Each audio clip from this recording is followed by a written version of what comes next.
Brasil está repleto de lugares sagrados que levam os peregrinos até ela. Mas o que será que significa mesmo essa palavra peregrinação? Vamos lembrar um pouquinho? A palavra peregrinação é uma jornada realizada por um adepto de uma determinada religião a um lugar considerado sagrado por essa mesma religião. Então, o peregrino é aquele que busca cumprir uma promessa, um voto, enfim, ele vai até esses lugares porque ele tem uma necessidade de encontro dessa divindade que esses lugares promovem e fazem com que eles se sintam mais próximos da experiência do sagrado. Só considera-se uma peregrinação quando está envolvida com a crença de alguma religião.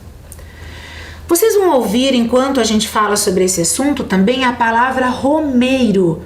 É um sinônimo de peregrino. Não tem nenhuma diferença. Mas, professora, só vão a esses lugares quem tem um objetivo sagrado? Não. Também visitam lugares sagrados as pessoas que têm interesses. São chamados turista. É diferente de turista para peregrino. E lembrando, o turista é aquele que viaja por diversão, escolhe um caminho porque tem curiosidade, porque todos esses lugares trazem coisas curiosas, não só para algumas pessoas sagradas. E eles fazem esse trajeto como um modo de chegar a esse destino, não necessariamente com esse nome peregrinação. Hoje nós vamos conhecer outros lugares então, prestem atenção. Esse é o primeiro lugar, é o Santuário Basílica do Divino Pai Eterno. Ele fica lá em Goiás, numa cidade chamada Trindade. E esse lugar é muito procurado pelos peregrinos para participar da festa do Divino Pai Eterno. Acontecia, todo ano no primeiro domingo de julho. Por que acontecia? Porque a pandemia de todos esses lugares que nós vamos conhecer hoje interrompeu um pouquinho todas essas festividades ou todas essas peregrinações, mas que com certeza vai voltar e a gente vai poder aproveitar. Então, essa festa acontecia todo ano e sabe quanto tempo ela demorava? 10 dias. Já imaginou? Nós já estudamos que os peregrinos precisam levar na sua mochila vários objetos e utensílios que precisam utilizar durante o trajeto da onde mora até esse lugar sagrado. Nessa festa, por exemplo, além desses objetos que eles necessitam no trajeto, eles precisam também para poder aproveitar todos esses dias. Mas, professora, todos os peregrinos ficam 10 dias nesses locais? Não. Depende do objetivo da pessoa que procura o lugar. Depende do que ela quer alcançar. Se ela achar que realmente vale, tem 10 dias para poder fazer a sua visita. Mas não quer dizer que todo mundo fique todos esses dias. Fizeram uma pesquisa sobre esse lugar e descobriram que, em média, tem mais de 2,5 milhões de fiéis que participam dessa romaria todos os anos. O que eles procuram lá, professora? Eles procuram se aproximar da divindade e procuram encontrar a paz, um contato com a espiritualidade.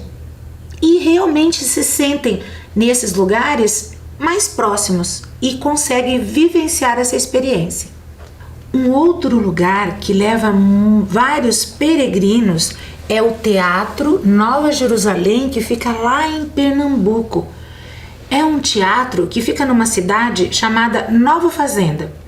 E o destino que leva os peregrinos até lá é porque é um lugar onde é conhecido como o maior teatro do céu aberto, não de Curitiba, não do Brasil, do mundo. Isso mesmo, é uma réplica perfeita da Judéia Sagrada, onde acontece anualmente uma encenação da Paixão de Cristo, uma história contada na Bíblia muito conhecida dos católicos. Essa celebração, esse espetáculo, ele é exibido nos dias da Semana Santa. Sabe aquela semana que antecede a Páscoa? Então, essa história acontece nesse período e atrai peregrinos de todo o canto do planeta. É muita gente mesmo que acompanha. Os seus cenários, eles buscam representar uma reconstrução parcial da cidade de Jerusalém no tempo que Jesus era vivo. Então as pessoas que estão ali vivenciam como se estivessem lá, vivenciando todo aquele momento junto com Jesus. Vejam lá na tela a primeira imagem. Essa imagem é um sermão de Jesus, é um dos palcos desse teatro. E ali ele traz o conhecimento para as pessoas que é o enviado de Deus. E a segunda imagem é o Fórum de Pilatos.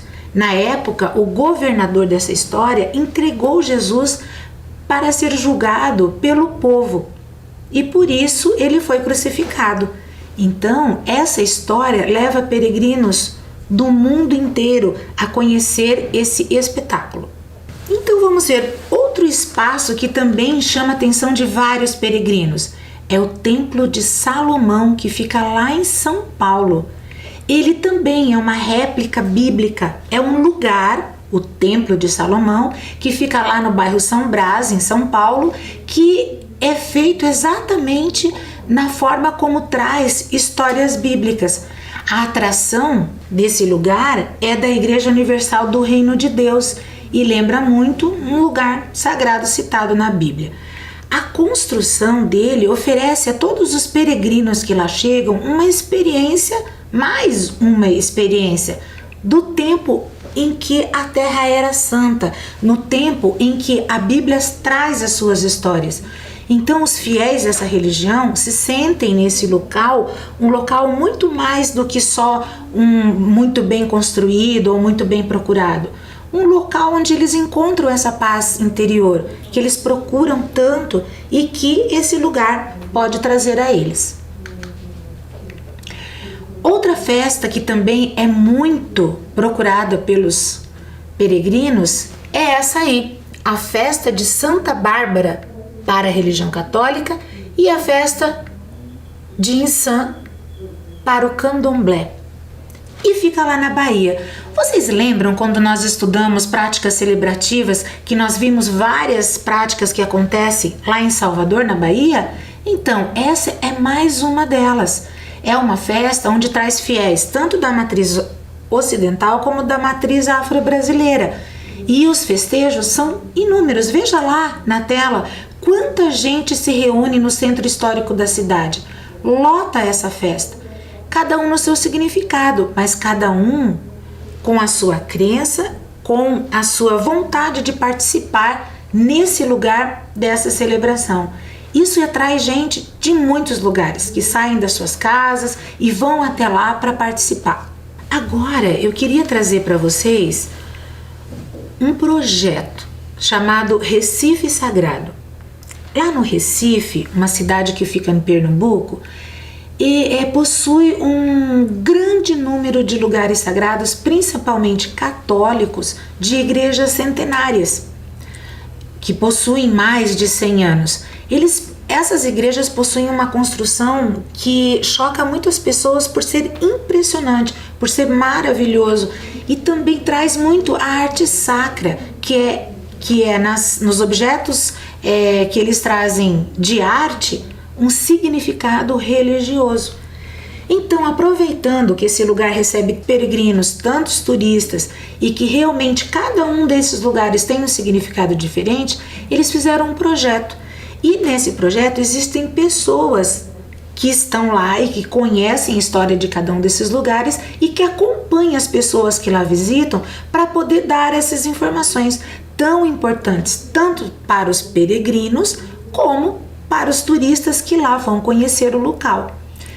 Essas igrejas, basílicas, elas não contam só a sua religião, contam também a história desse lugar, a cultura desse povo, como que ela foi construída, como esses lugares sagrados foram parar até lá, qual é a importância de cada uma delas. Tudo isso está nesse projeto e fazem parte desse projeto vários locais, de novo, repetindo, dentro da cidade do Recife. Quais são elas?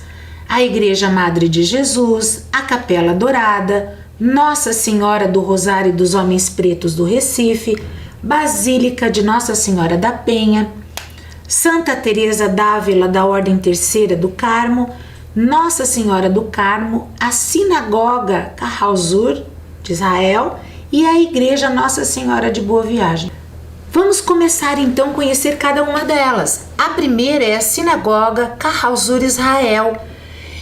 E esse lugar, esse espaço, ele é muito interessante, principalmente por quê? Por que eu comecei por ele? Porque vocês vão perceber que esse espaço é o único nesse projeto que não é católico. É o único que traz para Recife um museu, um centro cultural judaico. Mas ele também traz muitas riquezas dessa religião, por isso ele foi incluído. Todas as outras agora que nós vamos estudar traz mais a cultura ocidental da Igreja Católica.